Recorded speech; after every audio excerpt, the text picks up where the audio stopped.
J'étais tout seul dans ma voiture. Et je me disais, mon Seigneur, tu es merveilleux. Alléluia. Je suis comblé de vivre avec toi.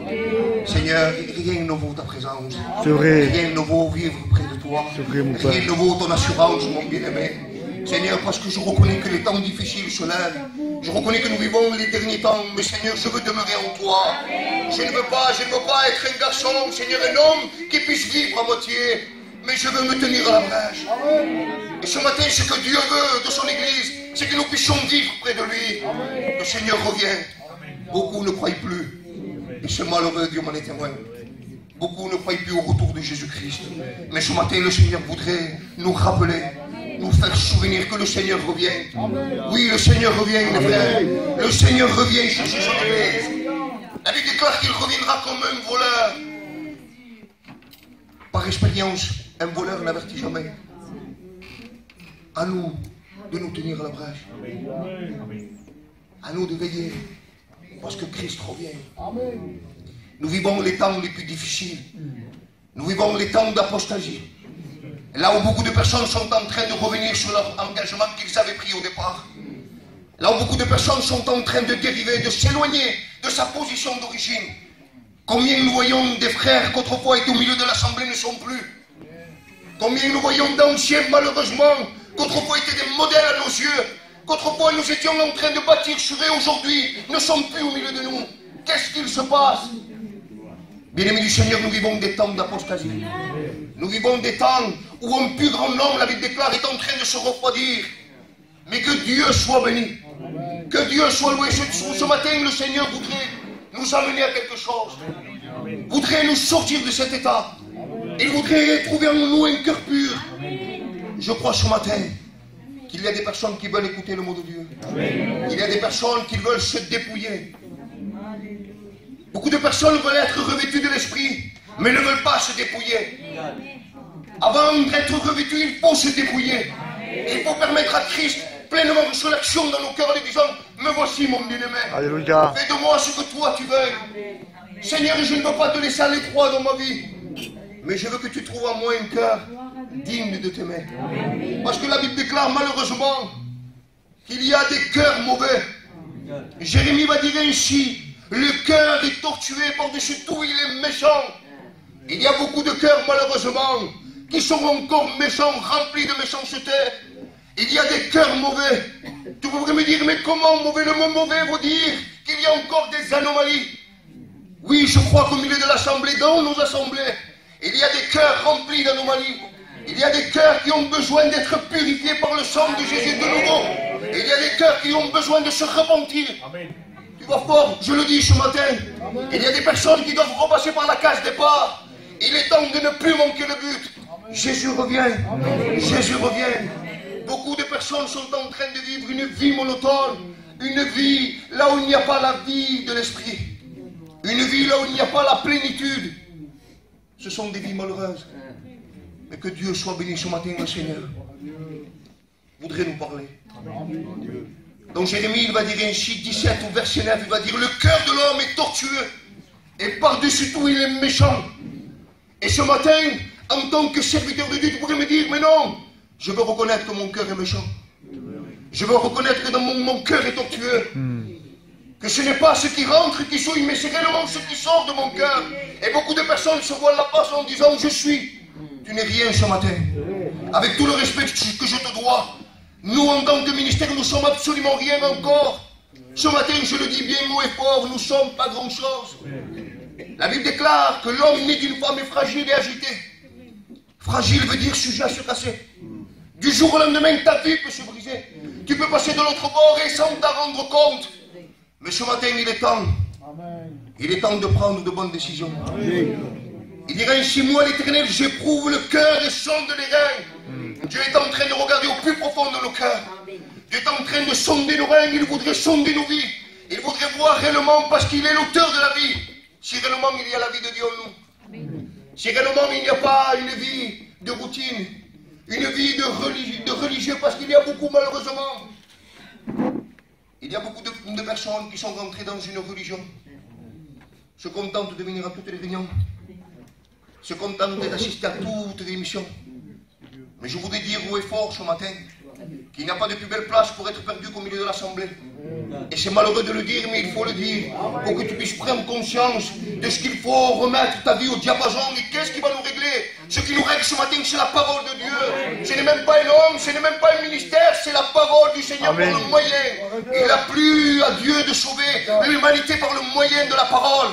Et à Dieu soit la gloire, par le moyen de ses serviteurs. Et je crois que ce matin, le Seigneur est en train de nous parler. Le Seigneur est en train de parler à son assemblée. Ce n'est pas pour l'église d'Alès ce matin. Ce n'est pas pour l'église d'Avignon. Mais c'est pour l'église de Tarascon. Parce que beaucoup de personnes n'osent pas dire c'est pour l'église. Oui, je le dis ce matin. Il y a malheureusement des personnes qui doivent revoir leur vie. Tu as peut-être certainement un temps au milieu de l'assemblée. Tu as peut-être un temps au milieu des frères. Tu as peut-être même des fois des fonctions. Mais il est temps de remettre ta vie au diapason. Il est temps de mettre ta vie en règle. Et plus que jamais nous voulons.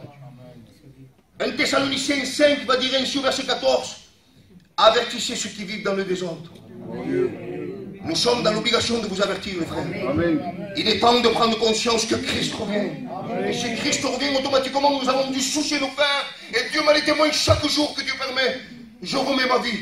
Et je me dis, mon Seigneur, si tu viendrais aujourd'hui, que serait-il de ma vie? Que serait-il de mon foyer? Parce que nous ne sommes pas meilleurs que vous. Beaucoup de personnes voient l'auditoire et le voient d'eau en disant, je ne suis rien ce matin. Et je l'attends avec toute la confiance que je lui porte encore moins. Mais celui qui est s'appelle Jésus-Christ. Celui qui a dépouillé les dominations qui pesaient sur la ville de Tarascon s'appelle Jésus. La Bible déclare qu'il a cloué l'acte qui condamnait. Et je bénis Dieu parce que nous étions des condamnés autrefois. Nous étions des condamnés. Tu étais condamnable, tu étais redevable. Il a fallu le sang précieux de Jésus-Christ. Il a fallu une personne qui puisse te racheter de cette belle manière de vivre. Souviens-toi. Essaye d'examiner ta vie ce matin. Lorsque tu n'es pas près de lui, automatiquement, tu es près d'autre chose. À toi ce matin, de pouvoir prendre conscience, qu'est-ce qui passe en premier que Jésus? Qu'est-ce qui prend la place de Jésus-Christ ce matin? Qu'est-ce qui est en train de te voler? Le temps que tu devrais passer devant le Seigneur. Le Seigneur nous exhorte ce matin à seule fin, que nous ne puissions pas tomber dans un endurcissement. Dieu m'en est témoin, il y a des personnes qui sont tombées dans un endurcissement. À force de tomber dans cet endurcissement, il va venir un temps où nous allons finir par vivre en rébellion contre la croix. Amen. Je te promets, et je te le dis de la part du Seigneur, j'ai vu des frères qu'à force de s'endurcir, de ne pas vouloir sortir de l'état où j'étais, à force que la parole de Dieu était en train de leur parler, de les reprendre, n'ont pas voulu. Aujourd'hui, ce sont devenus des fils de rébellion. Aujourd'hui, ils vivent en rébellion de la croix. Aujourd'hui, nous ne sommes plus au milieu de l'assemblée, mais il est temps de prendre conscience. Amen. Il est temps de reconnaître. Il est temps de faire un bilan, un scanner dans nos vies. Savez-vous que les Hébreux, dans le temps de Jésus, ne voulaient pas accepter Jésus? Savez-vous le pourquoi? Parce qu'ils voulaient garder leurs a priori.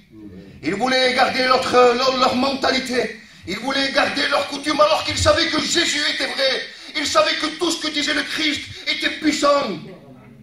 Mais ça leur convenait. Il y a beaucoup trop de personnes qui conviennent de garder. Mais nous ne voulons plus garder. Nous voulons nous dépouiller. L'orageux. Nous voulons nous dépouiller. Nous voulons plus que jamais nous dépouiller. Savez-vous pourquoi nous voulons nous dépouiller? Parce qu'un jour le Seigneur nous a sauvés. Et nous lisons ce matin redevable. Le Seigneur parle ici, il disant, voyant que le Seigneur, après les avoir sauvés de l'Égypte, dans Jude 5, il dit, il les fit ensuite périr par leur incrédulité. Est-ce que ce matin, il y a des personnes qui sont encore incrédules? Est-ce qu'il y a encore des personnes qui n'ont pas réellement leur cœur pleinement pour le Seigneur? Est-ce qu'il y a encore du mélange? Dieu n'est pas un Dieu de mélange. Dieu ne veut pas que tu sois partagé. La Bible déclare que nous avons un Dieu jaloux. Mais pourquoi? Parce que tu lui appartiens. Parce qu'il est ton créateur. Parce qu'il est ton créateur et tu n'as pas le droit de t'attacher à autre chose qu'à lui. Il est temps de vivre sous l'onction. Il est temps de demeurer en lui, de bâtir en lui. Et nous voulons lui permettre de produire le miracle en nous parce que nous sommes incapables. Nous sommes incapables, mon cœur est mauvais. Je vous promets que je suis toujours bien une semaine moelle. Je vous promets que lorsque je veux faire bien, le mal s'attache à moi. Je peux comprendre ce que Paul va dire. Lorsque je veux être agréable, devienne désagréable, il n'y a rien de bon en moi. Lorsque tu veux avoir une parole qui vient de Dieu pour ta soeur et pour ton frère, tu es capable de le tuer. Dieu les témoins ne sont pas meilleurs les uns que les autres, nous sommes tous à la même enseigne ce matin. Mais ce matin, je suis en train de reconnaître mon état. Le Seigneur me dit, tu le prêches, mais vis-le. Tu le prêches, mais tu as passé des moments comme cela. Tu as été souvent dans ces états, alors tu peux le proclamer, tu peux le dire. Et ce matin, je proclame haut et fort que je n'ai pas le droit de vivre à moitié. Mon cœur, il ne faut pas qu'il y ait de partage. Plus que jamais, la première préoccupation de Christ, c'est que nous puissions retenir fermement l'assurance de ce que nous avions entendu au départ. Beaucoup trop de personnes, et je le dis ce matin de nouveau, avaient écouté la vérité, avaient gardé la vérité à un moment donné, l'ont laissé partir. Je vous promets de la part du Seigneur que Christ revient. Christ revient. Gloire à Dieu. Hébreux 2 au verset 1 va dire ainsi, c'est pourquoi nous devons plus nous attacher aux choses que nous avons entendues. Il est temps de s'attacher à la parole de Dieu. Il est temps de demeurer pleinement en lui. Il est temps de ne pas avoir une vie à moitié. Jonito, lorsqu'il était venu à Avignon nous faire une mission, nous avait dit ainsi, les frères, il est temps de devenir des soldats. Il est temps de se régler. Comment devenir des soldats? Les soldats ont des heures, il faut mettre des heures pour le Seigneur. Il faut placer du temps en disant, me voici. Je veux me faire violence. Et je vais me tenir devant toi. Parce que la Bible déclare que ce sont que les violents qui s'empareront du royaume des cieux. Il est temps de faire la guerre à sa chair. Il est temps de combattre le bon combat de la foi. Il va dire ainsi désormais, la couronne de gloire m'est réservée, mais dans ce temps, il y a un laps de temps. Nous devons combattre. Mais Christ a triomphé pour nous. Nous avons gagné d'avance. Amen. Christ a triomphé pour nous. Christ a triomphé pour nous. Beaucoup trop de personnes ne veulent plus. Et c'est malheureux. C'est malheureux parce que nous lisons dans Éphésiens 4, verset 17, il dira ainsi. Voici donc ce que je vous déclare dans le Seigneur. C'est que vous ne devez plus marcher comme les païens qui marchent selon la vanité de leurs pensées. Ils ont l'intelligence obscurcie. Ils sont étrangers à la vie de Dieu. À cause de l'ignorance qui est en eux, à cause de l'endurcissement de leur cœur, ayant perdu tout sentiment, se sont livrés à la dissolution pour commettre toutes sortes d'impuretés jointes à la cupidité. Mais vous, ce n'est pas ainsi que vous avez appris Christ. C'est du moins vous l'avez entendu. Si conformément à la vérité qui est en vous, qui est en Jésus, c'est dans lui que vous avez été instruits à vous dépouiller. De nouveau, ce mot revient. Il est temps, bien-aimé du Seigneur, de revenir à lui. Souviens-toi des engagements que tu avais pris. Souviens-toi des bonnes résolutions qu'il y avait dans ton cœur au départ lorsque tu avais commencé à marcher dans le Seigneur. Il est temps de ne plus marcher selon la vanité. Tu pourrais me dire, mais qu'est-ce que la vanité? C'est la satisfaction de toi-même. Beaucoup de personnes, avec tout le respect que je dois, vivent selon leur propre satisfaction. Ne se soucient plus de ce que Christ pense d'eux. Et encore moins de ce que pensent les frères, encore moins de ce que pense le pasteur, encore moins de ce que pense l'Assemblée. Que Dieu soit loué. Amen. Tu as une responsabilité. Amen. Tu as une responsabilité. La Bible déclare veiller sur vos frères. Amen. Si Dieu t'appelle à veiller, c'est parce que tu es le gardien de ton frère. Amen. Tu es le gardien. Et malheureusement, beaucoup trop de personnes vivent selon la vanité. Elles ne veulent plus. Elles ne veulent plus de la vie de Dieu. Elles ne veulent plus se réjouir en Dieu. Elles ne veulent plus demeurer pleinement en lui. Ce sont des personnes qui sont tombées dans une intelligence obscurcie. La Bible déclare que le diable est venu pour avenir l'intelligence et obscurcir. Il veut que tu vives dans une vie de ténèbres. Il veut qu'il n'y ait pas de place pour la lumière. Il veut que tu continues à marcher, mais que tu es perdu. Mais nous voudrions l'y chasser et permettre pleinement à l'action de Dieu plus que jamais de venir demeurer dans ton cœur. Le diable voudrait que tu puisses être étranger à la vie de Dieu. Il voudrait que tu perdes tout sentiment. Comment est-ce possible ce matin? Le diable ne veut pas. Il ne veut pas que tu puisses demeurer pleinement en lui. Il ne veut pas que tu vives sous l'onction, parce que ce qui le dépasse, ce qui fait de toi une personne qui triomphe, c'est l'onction. Si tu vis selon son, si tu vis près de lui, si tu demeures pleinement en lui, automatiquement il n'y a plus de place pour les ténèbres. Ce matin, tu puis tout par celui qui te fortifie. Ce matin, tu puis tout par celui qui te fortifie. Le diable ne veut plus que tu sois réceptif. Il veut que tu puisses tomber dans un sommeil. Il veut que tu continues à venir dans toutes les réunions. Mais en te disant, tu as le temps de prendre de nouveaux engagements. Tu as le temps de revoir ta vie. Il est temps, tu as encore le temps. Ce matin, je voudrais avertir l'Église. Nous n'avons plus le temps. Nous n'avons plus le temps. Nous n'avons plus le temps. Il voudrait que nous puissions tomber dans un dérèglement. Il n'y a rien de pire. Je vous le promets de la part du Seigneur. Il n'y a rien de pire que quelque chose qui est déréglé. Tu peux avoir une très belle voiture. Et par expérience, j'ai eu des voitures, elles marchaient très bien au départ.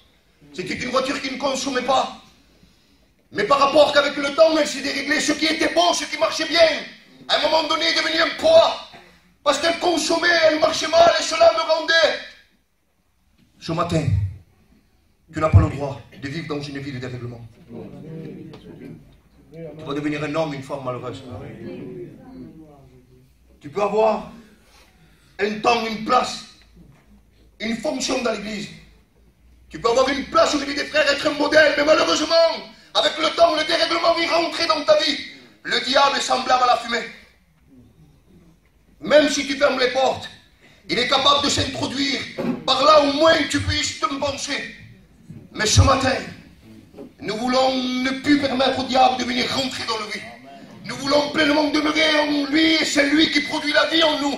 Il ne peut pas supporter la vie de Dieu. Il ne peut pas supporter lorsque la lumière est pleinement dans nos vies. À Dieu soit la gloire. Amen. Tu pourrais avoir, ce matin, si nous pourrions avoir la plus belle des sonos, elle pourrait coûter 3 000 €. Si elle n'est pas bien réglée, elle ne va pas porter de son. Elle ne va pas porter ce qu'il faudrait qu'elle porte. La réunion va être manquée. Vous savez, souvent les jeunes, je les avertis, les gars, avant la réunion, réglez-moi bien la sono.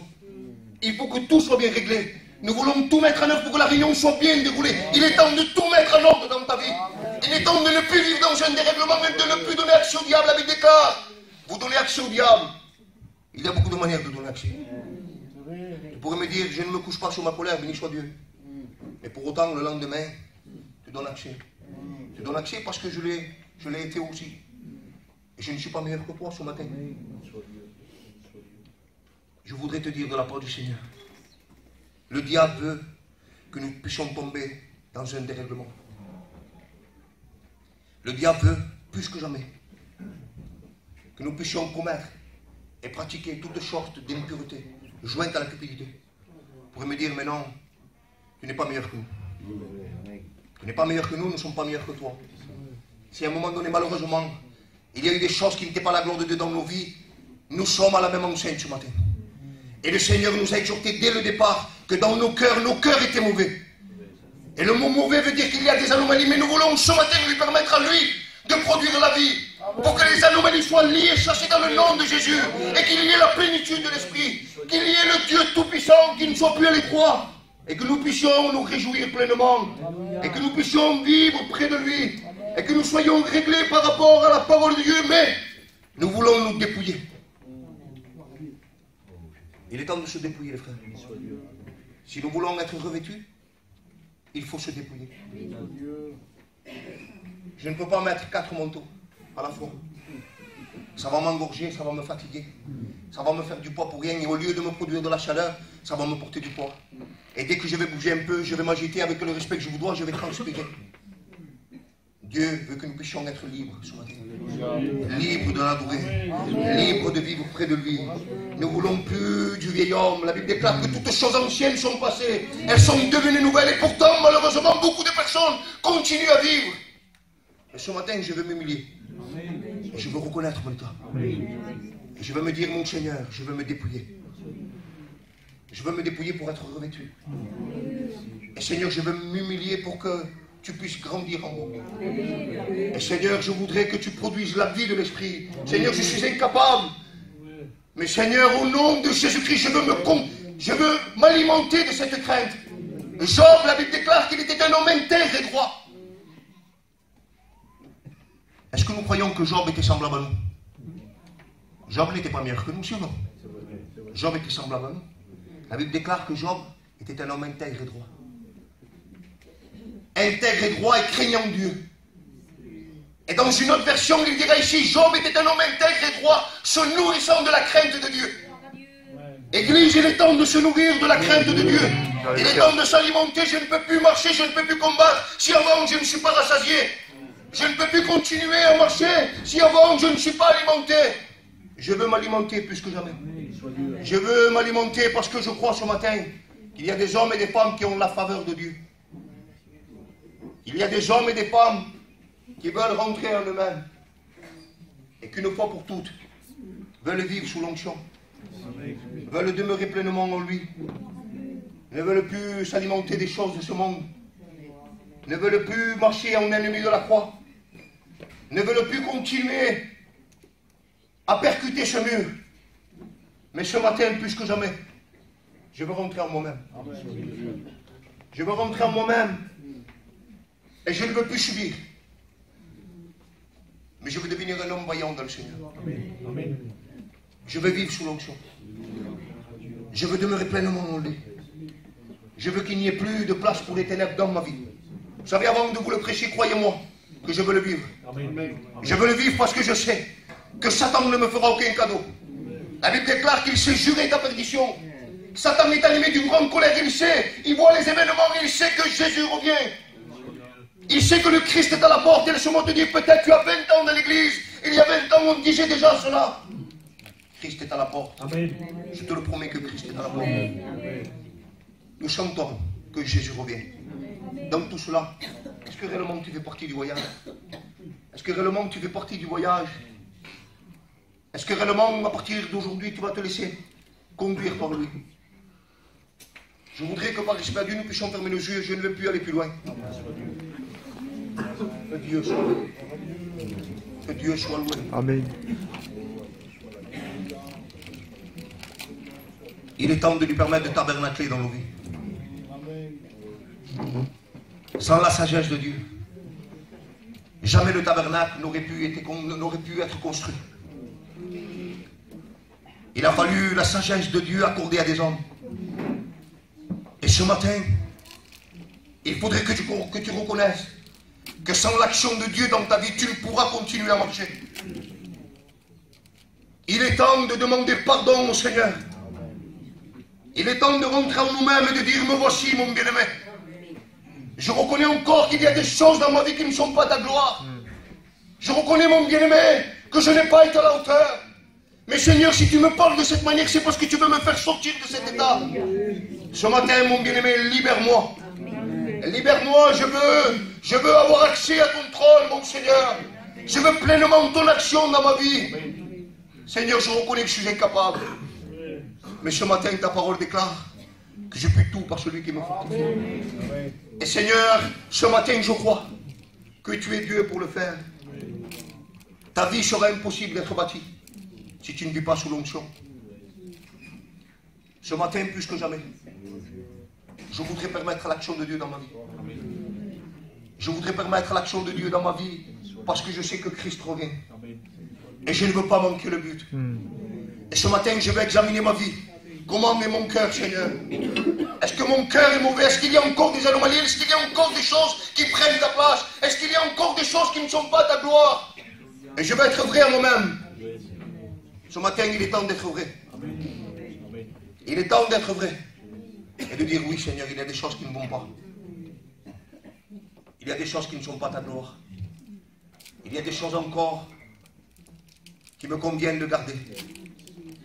Ce qui te convient de garder dans ton cœur est en train de contaminer ta vie. Il est temps de te dépouiller. Il est temps de te dépouiller et je voudrais que mon frère puisse chanter un cantique. Et nous prions le Seigneur ensemble. À Dieu soit la gloire. Alléluia. Alléluia.